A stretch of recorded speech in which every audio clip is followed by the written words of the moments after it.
another way we're kind of going deeper economically with our group members is they really try to get kick-started again as things have lifted, and they're trying to get back to the place they were, or even start new with our new members. Is we've launched a new entrepreneurial business curriculum. The Chalmers Center has a curriculum called Plan for a Better Business, and it's a 6-week course that we can take our groups through and teach them entrepreneurial lessons that either help them launch a new business or help them adapt their business or help them expand their business. And so we've just kind of wrapped up our first round of groups that have gone through that training. And so, James, I'd love for you to share just a little bit of more about that curriculum and just kind of the early things you're seeing in general about that Plan for a Better Business training that we've launched. Thank you so much, Joe. You realize that after the pandemic, which is now, when it came as some strange thing and we hope that it would just go away. We thought it was going to be maybe to end within a week or a month, but here we are, almost making a year in the pandemic, and there's still no sure deal that the pandemic may end. So one challenge that we had to think about prayerfully was, how do we now help our group members recover from all the hardships? Many of them, those who had started businesses are struggling, and even their business capital, some of them have reduced the business capital, and those who want to go for business, the business has become a little bit very highly selective, and even the purchasing power of the communities has reduced. So really, you cannot put anything in the market unless you are sure that what you're putting in the market will be bought.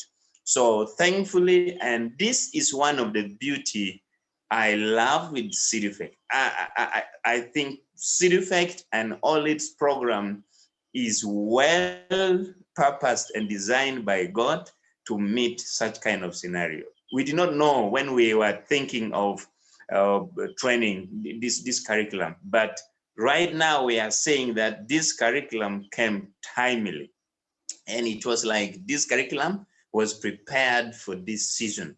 And Joe, to tell you, currently we have trained over 150 groups, and in those groups, a total number of 3,750 members have received this training, the Plan for a Better Business training. And this business training simply really guides the beneficiaries through the 6 processes or 6 steps on how really to manage your business, beginning from the ideas, testing ideas, and also talking to customers, planning your production, and planning your costs of running the business, and also how you can be able to find help for your business, whereas also preparing for an expected event. So you realize that this is one of the best tools that really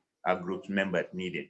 And I'm telling you, those group members, the 150 groups that have been trained, we have a massive following.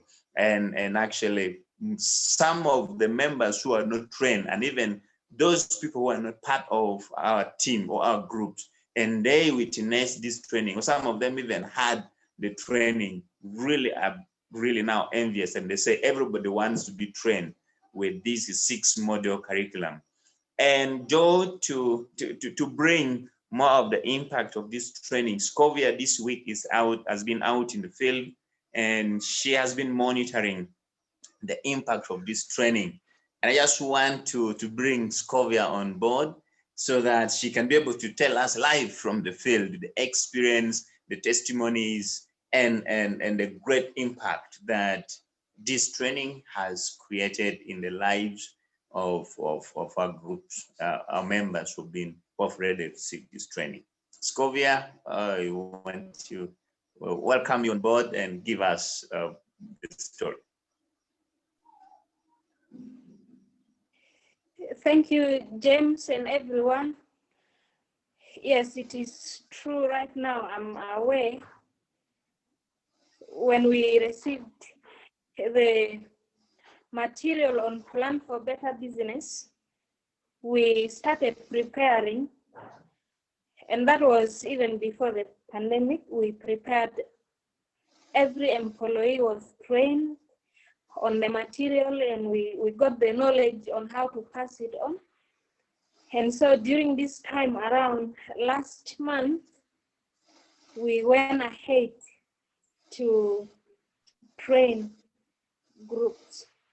And so in those groups, some members own businesses, others never owned businesses, but they attended the training.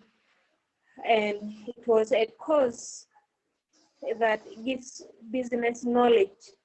And we came to know knowledge is power. Right now, as I'm speaking, the people I have met that attended that training, they are greatly impacted. Businesses that were existing are improved.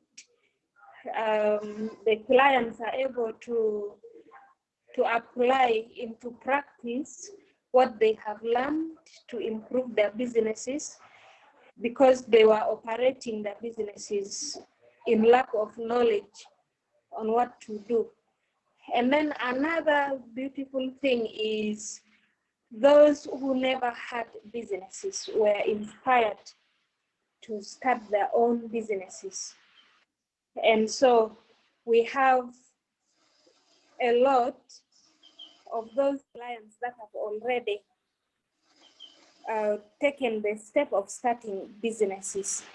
For example, I'm going to share testimonies of two clients that represent actually the summary of the impact in the field. One is Jessica, who was selling agricultural produce in a small market in one of the villages in Germany. And she was not progressing. According to her, she wasn't progressing because the products she was selling, even the community was producing. So she would get little impact, little profit. But after attending the training, she learned that for you to improve your business, you first need to take a step to examine your business, and then you need to talk to customers, you need to talk to suppliers. So that she did. She took a step where she went ahead, she talked to customers, and then she talked to some community members and some people in the market, and people gave her recommendations which she applied. First of all, she realized in that market there were people who were lacking getting items like household items like basins, utensils, generally utensils, things that they use in the kitchen, and also things for laundry, for cleanliness. So she said, okay, I'm going to change my business from agricultural produce. I will sell plastic products.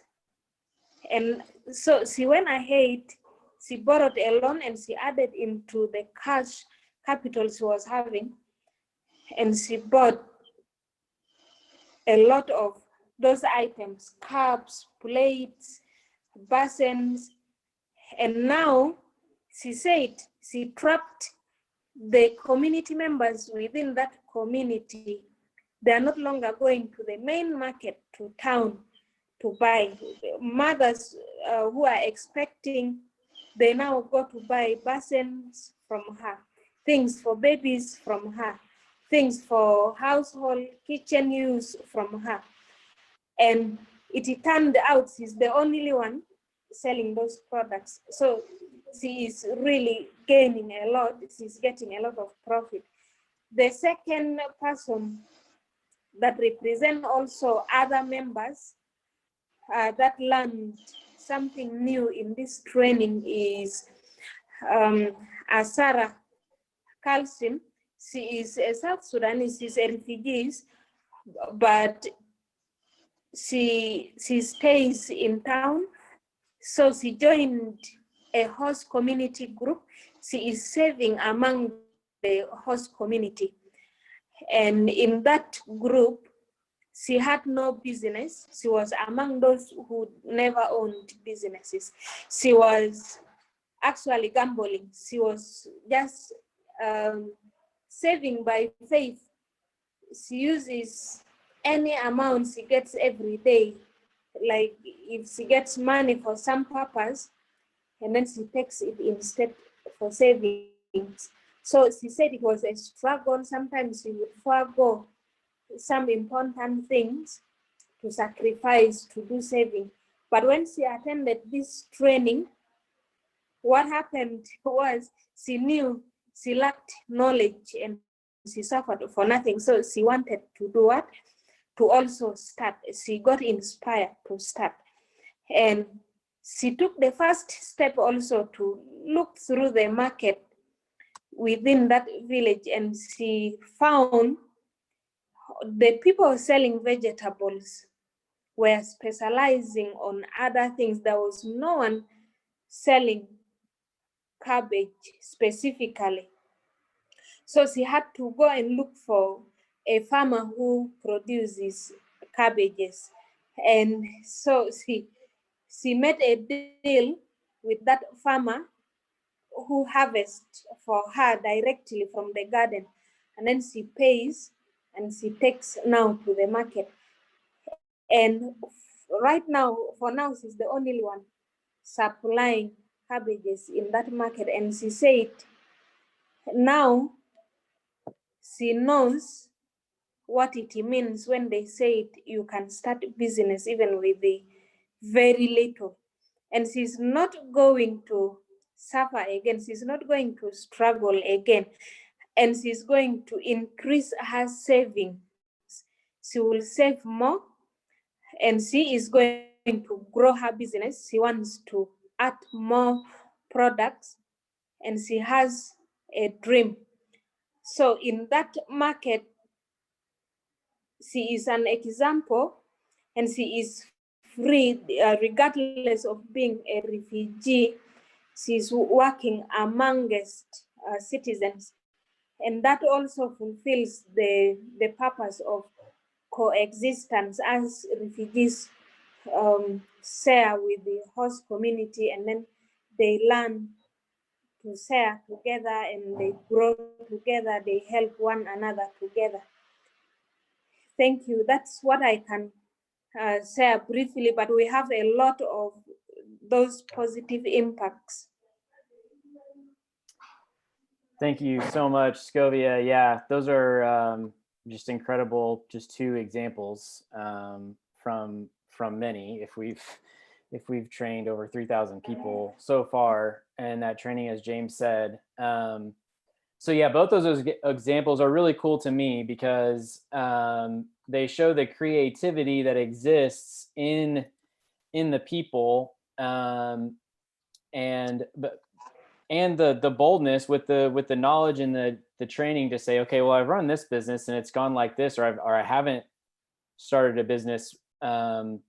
But one of the 6 lessons is to go do this kind of market research activity where you go talk to customers and what is it that you need that you don't find in the market, and the curriculum walks them through that. And so it sounds like for both of them, that lesson in particular was really impactful for them to start a business, and specifically start a business selling something that didn't exist. And then for Jessica with the basins and the utensils, same kind of thing, to say, oh man, here's something that doesn't exist that I know people want and need. And so to transition her existing business into that business and see more success.